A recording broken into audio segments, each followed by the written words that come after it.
Morphing is the process of shifting the shape and content of one image into another.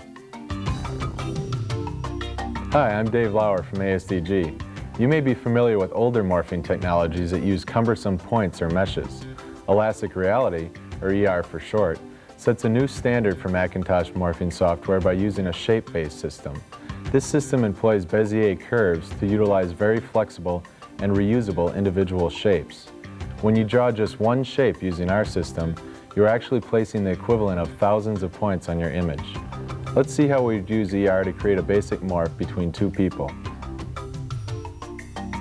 We'll first outline the primary features on both images using familiar structured drawing tools.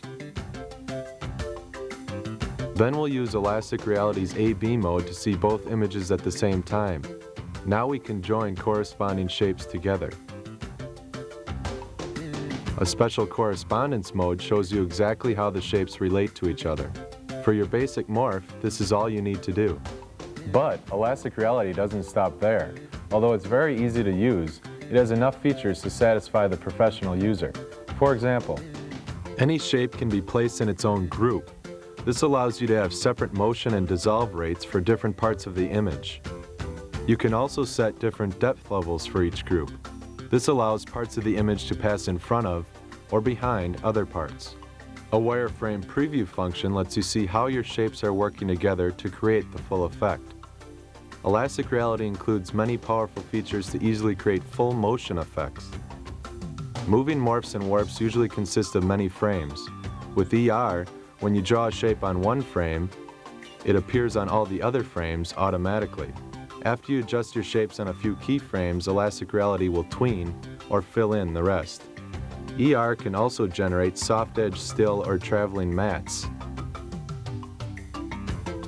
These allow you to seamlessly composite a morph or warp sequence onto a static or moving background.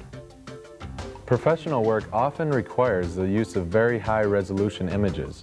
Again, Elastic Reality isn't going to place limits on your work. It has the ability to create resolution independent images, from small QuickTime movies to feature film resolution. Elastic Reality is compatible with your existing applications. Images in QuickTime, PICT, and PIX file format are supported on input and output. Broadcast quality digital video input and output is achieved through the use of ASDG's Abacus driver, available separately.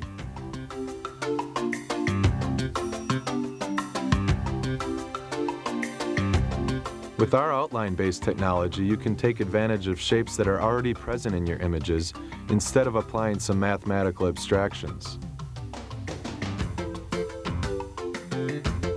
With each shape that you draw, you are placing the equivalent of thousands of points, automatically. ER was designed with the advice and feedback of Hollywood professionals. It has the high-end features they require to create professional results.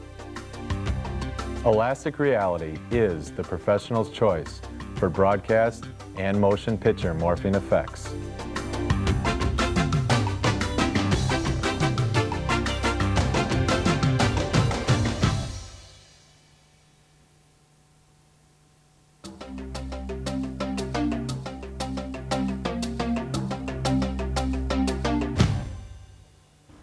The objective of this tutorial is to demonstrate some of the basics of Elastic Reality.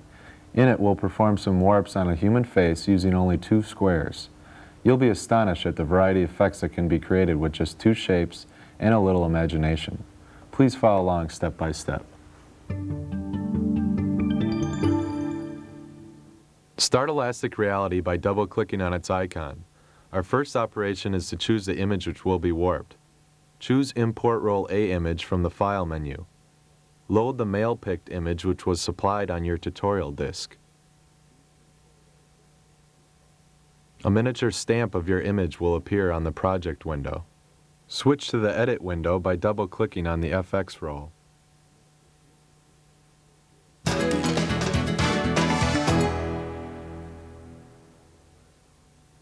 Choose the Square Drawing tool from the toolbox.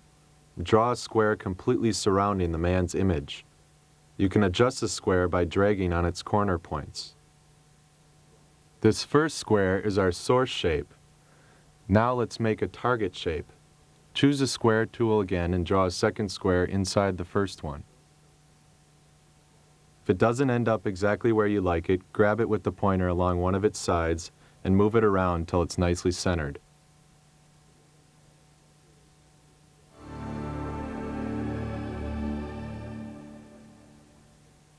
To specify that one shape will transform into another, we need to create a link between them. This is done with the join command. Click on the larger square to select it, hold down the Shift key and click on the smaller square. Now choose Join from the Shapes menu. If we choose the Correspondence tool, we can see exactly how the shapes are joined together. Use the plus and minus keys to increase and decrease the rendering precision. Or go to the Option menu and choose Shape. Now you can change the rendering precision with this dialog slider instead. Notice that the slider is actually labeled Edge Density. When you increase the number of lines, you are also increasing the precision of how well the yellow edge connecting the lines follows the actual edge of the shape you drew. I'm going to draw a circle to make this point more clear. Choose the Circle tool and drag out a circle shape. Now when we go into correspondence mode and lower the edge density down to its minimum setting, we can see that the yellow edge barely approximates our circle shape, but when we increase the edge density, the yellow edge follows the shape's contours much more closely. This edge is what the computer will use to render your warp or morph.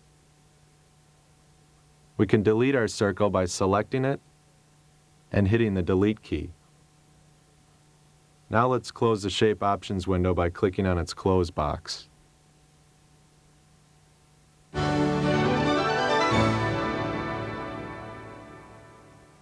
We can preview a single frame of the output to see if our settings produce what we intended. This is a very useful function which reduces the amount of guesswork involved and rendering time required to produce the desired effect. Choose Render Preview from the Morph menu. In just a couple of seconds, you'll see your warped image. You can hide your shapes by clicking on the A button. Click on the Preview button a few times to toggle the two images back and forth. You've just performed your first single image warp. It only took two simple shapes to warp the image. Elastic Reality made all the calculations for you based solely on the first square, which described the whole image, and the second square, which described a smaller target area to warp the image to.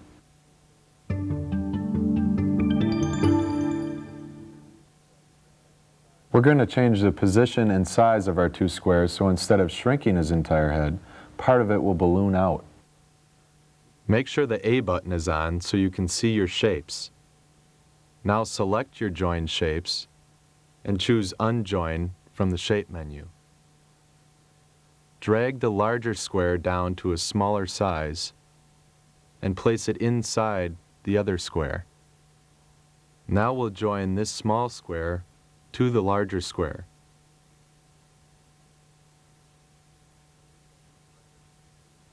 Choose Render Preview to see our results.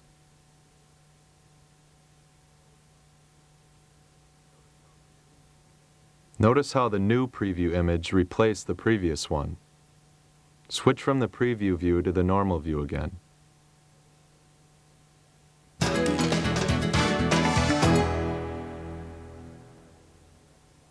Let's try a warp exactly the opposite of the one we just made. Shrink the face instead of expanding it.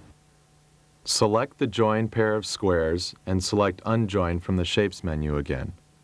Now let's join the larger square to the smaller square using the Command plus J key sequence. Render another preview.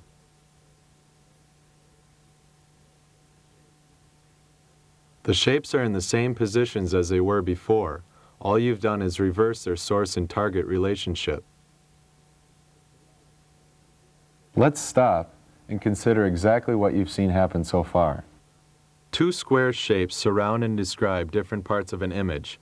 One shape is defined as the source, the other is the target. You're telling Elastic Reality to take what imagery you find inside the source shape and warp it so it fits entirely inside the target shape. You can also see that areas of the image that are outside of the shapes get dragged along in the process.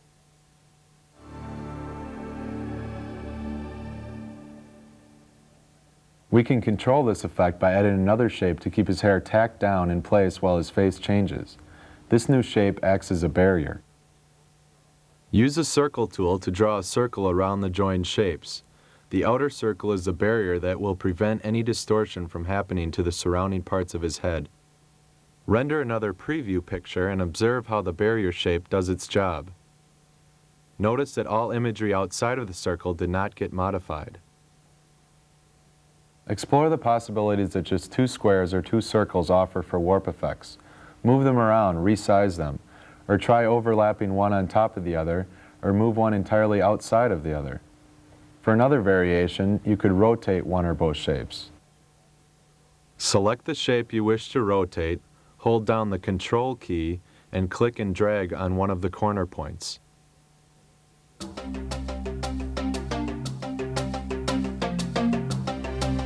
Now for a look at what we've learned. It takes at least two joined shapes to create a warp. The order in which two shapes are joined is of paramount importance, as this is what controls the directionality of the effect. When you join two shapes together, you are saying, I want the part of the image enclosed in the first shape to move and warp into the location, size, and orientation of the second shape. A shape can act as a barrier to prevent unwanted image distortion. You can manipulate shapes in various ways.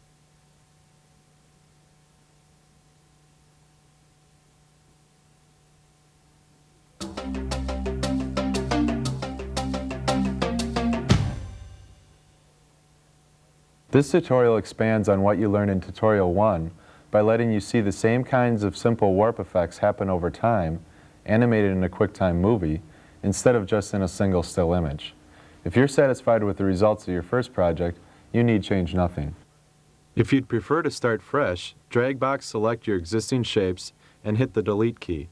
Now you can create a couple of new joined shapes.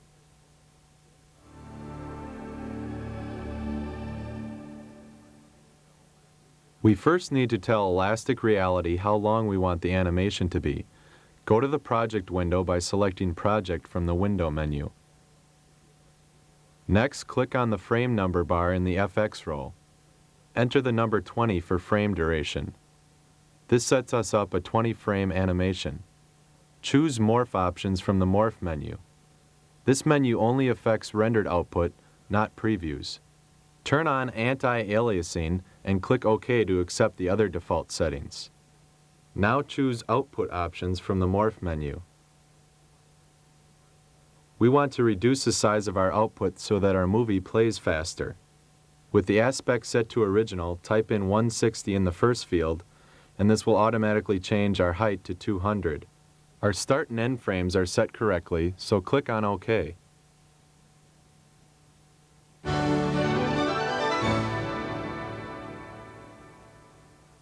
Let's look at an animated wireframe of the Morph first. Click on the Edit window to bring it back to the front. Now choose Render Wireframe from the Morph menu. We want to use our defined edge density, so click on OK.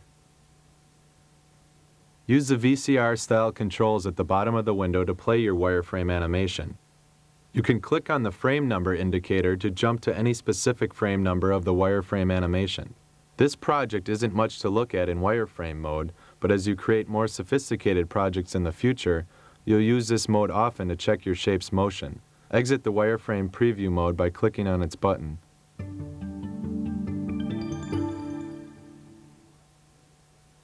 We're almost ready to render a QuickTime movie, just a few more settings to check or change. Choose Output Compression at the bottom of the Morph menu. In this dialog, there are many options to control final QuickTime output. For your first movie, we'll set the compressor to animation and the control just below it to millions of colors. Click on OK to accept these settings. Now choose the Output File settings from the Morph menu. QuickTime Output is already selected, so just find a spot on your system to save the movie to and enter a name for your movie.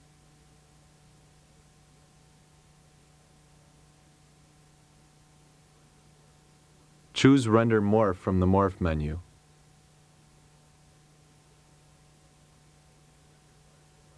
When you render larger projects in the future, you may want to output numbered pict files instead. You could then use them for single-frame recording purposes.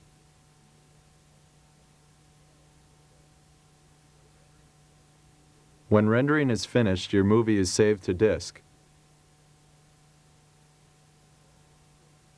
It is also still in memory and available for you to view. From the Window menu, choose Movie Clip Morph. A standard QuickTime movie viewing window will open. Use the controls in the window's bottom border to view your creation.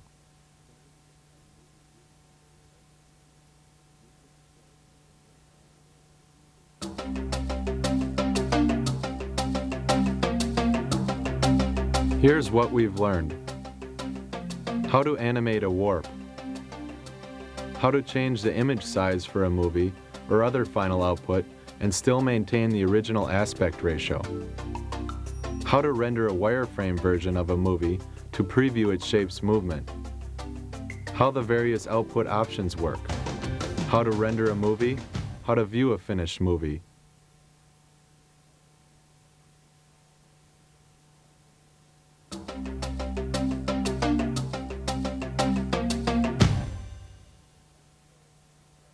This tutorial will teach you how to create a morph, similar to those you've probably seen in any number of motion pictures, television shows, or music videos.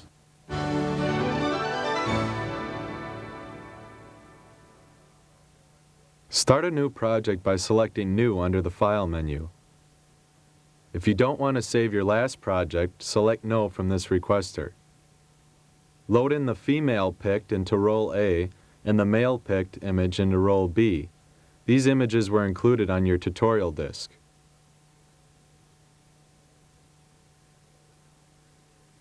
Click on the gray area in the FX role to display the frame duration dialog. Change this value to 10 and hit Return. Now double-click on the FX role to go to the Edit window.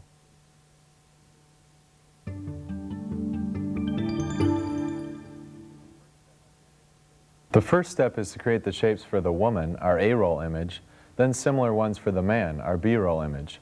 We will then join the corresponding shapes together. Elastic Reality uses a pen tool with Bezier curves to outline your shapes. If you've had experience with structured drawing programs, you'll feel right at home with Elastic Reality. If you aren't familiar with structured drawing tools, you'll need to spend some time getting comfortable with them. However, after a little practice, you'll find that you can outline even complicated shapes very quickly. Let's zoom into the woman's right eye using the Magnify tool. Now select the Pen tool. Click and hold down the mouse button to pull out the first point's tangent. Now click on the top of the eye to pull out this curve. When we get to a corner point, hold down the Control key to change the angle of the tangent. Remember to always pull out your tangents on long curves. When we click on the first point again to close the shape, we are automatically placed in reshape mode. So go ahead and reshape the eye if necessary. We can move the control points or drag out the tangents. After this shape is finished, let's create a second shape for the eye's iris. This is a very good use for the Circle tool. Drag out a circle to approximate the iris, and then reshape if necessary. Now that we've created these shapes for the woman, we need to create similar shapes for the man. Select both shapes and choose Copy from the Edit menu. Go to the B mode, then issue a Paste command. Move these shapes to match the man's eye as close as possible. Now we can rescale the shape to match it even better.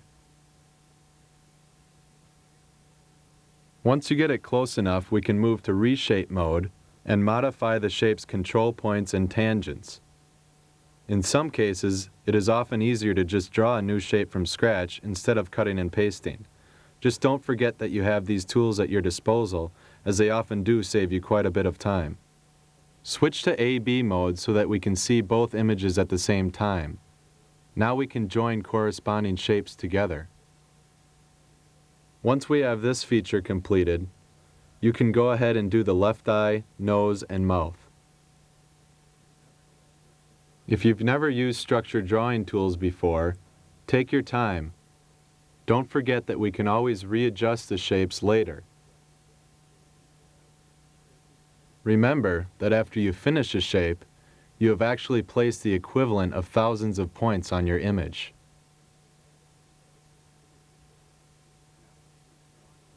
After you have drawn all your shapes, make sure that all your shapes are properly joined. Select the Correspondence tool to switch to correspondence mode. Remember in Tutorial 1 we showed you that you could increase the precision by hitting the plus key. We can also adjust the correspondence points themselves to make certain areas of the image line up correctly. I'm adjusting these points so that the underside of each nose lines up perfectly. We can add a correspondence point by clicking on the shape with the Alt key held down. Notice that this increased the precision between our points. Go ahead and adjust the correspondence points on your other shapes. Remember to increase the edge density if necessary. After you have finished your shapes, go to Preview Options from the Morph menu. Choose Morph from the Preview type and turn on Anti-Aliasing. Now click on the Preview button to render our preview. This will give us a good idea if our shapes lined up correctly.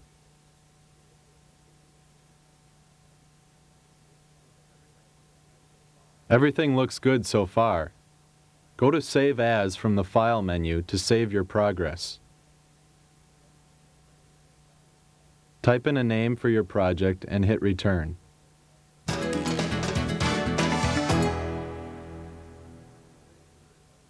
To save time, let's import the remaining shapes from disk.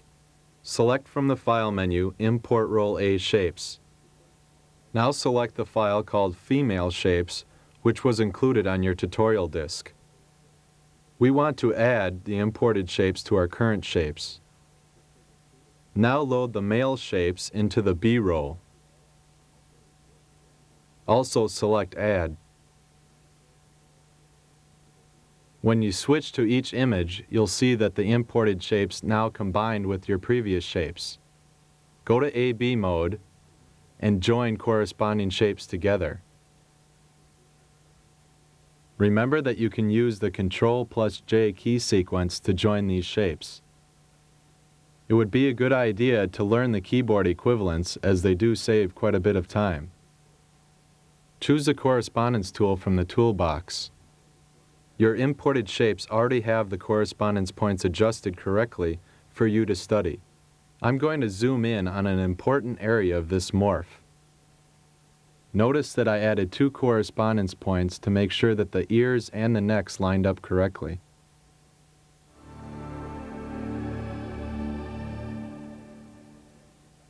Before we actually render the morph, let's do a quick wireframe preview to check our shapes in motion. Choose Render Wireframe from the Morph menu and click on OK to accept our defined edge density. In just a few seconds, you'll see our wireframe animation. If we noticed any problems here, we could change things now rather than waiting for the full rendered morph. Everything looks good, so let's go ahead and set up our morph options. Click on the Wireframe Preview button to exit this mode. Go to the Morph options under the Morph menu. For now, let's just turn on Anti-Aliasing and leave the other default settings. Click on OK. Now we'll specify where the output will be placed. Choose Output options under the Morph menu. Change the size from 320 by 400 to 160 by 200. Our start and end frames are already set correctly, so click on OK. Now let's select the output file settings. The type is already set to QuickTime Movie, so just type in a name for your movie and click on OK. Let's go to Output Compression to change our compression settings. I'm going to set mine to animation with millions of colors. I'm also going to change the quality to high. Now click on OK. To initiate the rendering, select Render Morph under the Morph menu. In a few minutes, you'll be able to view your movie.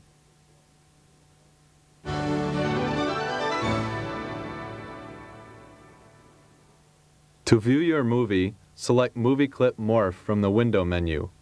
Use the controls at the bottom of the window to play your movie. Here's a full screen version of our morph.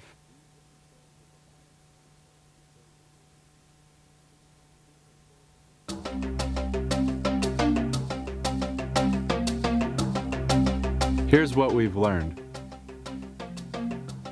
How to use the pen tool. How to use the reshape tool. How to use the magnify tool. How to edit correspondence points. How two images combine to create a morph.